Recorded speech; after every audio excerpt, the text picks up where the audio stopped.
Hello friends, welcome back to my channel. అందరూ ఎలా ఉన్నారు? అందరూ బాగున్నారా? నేనైతే చాలా బాగున్నాను. మీ అందరూ కూడా బాగుండాలని కోరుకుంటున్నానండి.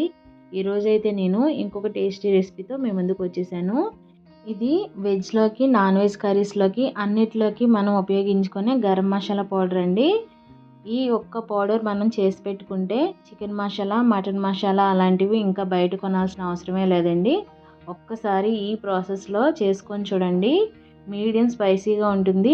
అన్నీ కూడా అడ్జస్ట్ చేసుకొని ఉంటుందండి. టేస్ట్ అయితే ఈ మసాలాలో అంత స్పైసీగా కూడా ఉండదు, అలా అని చప్పగా కూడా ఉండదు. చాలా చాలా బాగుంటుంది పౌడర్ అయితే.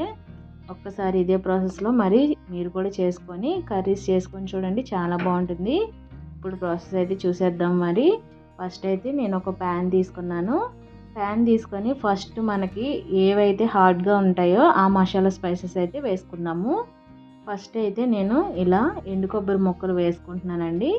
ఎండు కొబ్బరి ముక్కలు వేగడానికి టైం పడుతుంది కాబట్టి ముందు ఆ ముక్కలు వేసుకొని వేయించుకుంటున్నాను. నేను వేయించుకొని వాటిని మిక్సీ పట్టేసుకోవాలండి సపరేట్గా. తర్వాత ఒక 1 కప్ వరకు ధనియాలు, 1/2 కప్ జీలకర్ర వేసుకున్నాను. తర్వాత ఒక 15 వరకు ఇలా దాల్చిన చెక్క వేసుకున్నానండి. తర్వాత 15 ఏమో లవంగాలు వేసుకున్నాను. ఒక 20 ఇలాచి, తర్వాత ఒక 1 స్పూన్ వరకు పెప్పర్ వేసుకున్నాను. తర్వాత ఒక 4 వరకు స్టార్ అనాస వేసుకున్నాను. తర్వాత ఒక 2 బ్లాక్ ఇలాచి, తర్వాత తోక మిరియాలు కూడా వేసుకుంటున్నాను ఒక 1 స్పూన్ వరకు. మనం ఎన్ని స్పైసెస్ వేసినా కానీ అంత కారంగా అయితే ఉండదండి మసాలా.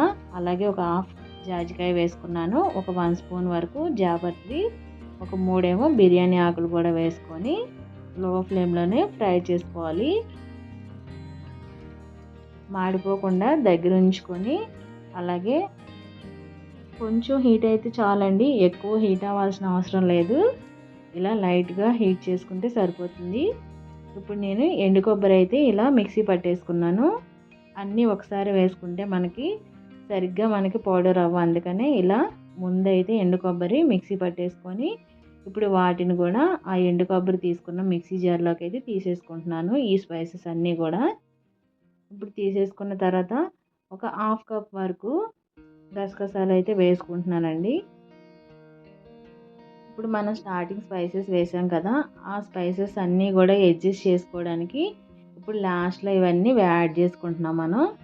ఈ గసగసాలు, ఎండు కొబ్బరి అలాంటివి వేయడం వల్ల కర్రీ మనకి క్రీమీగా వస్తుందండి. స్ట్రక్చర్ అంతా కూడా చక్కగా వస్తుంది, గ్రేవీ చాలా వస్తుంది. ఇప్పుడైతే నేను క్యాష్యూస్ కూడా వేసుకొని వాటిని కూడా కొంచెం సేపు ఫ్రై చేసుకుంటున్నాను. తర్వాత వాటర్ మెలన్ సీడ్స్ కూడా వేసుకుంటున్నానండి. ఇవి మీ దగ్గర ఉంటే వేసుకోండి, లేకపోతే ఆప్షనల్. ఇవన్నీ వేసుకుంటే మనకి గ్రేవీ చాలా వస్తుంది, అందుకని నేను ఇవన్నీ వేసుకుంటున్నాను. బాగా స్పైసీగా కూడా లేకుండా మీడియం స్పైసీగా అయితే ఉంటుంది, అందుకని ఇవన్నీ వేసుకుంటేనే మనకి మసాలా పౌడర్ చాలా బాగుంటుంది. చూసారు కదా, ఇప్పుడు వీటిని అన్నిటినీ కూడా నేను మరీ మెత్తగా కాకుండా ఇలా కోర్స్గా అయితే గ్రైండ్ చేసేసుకున్నాను. అంతేనండి, ఎంతో టేస్టీ అయిన గరం మసాలా పౌడర్ అయితే రెడీ అయిపోయింది.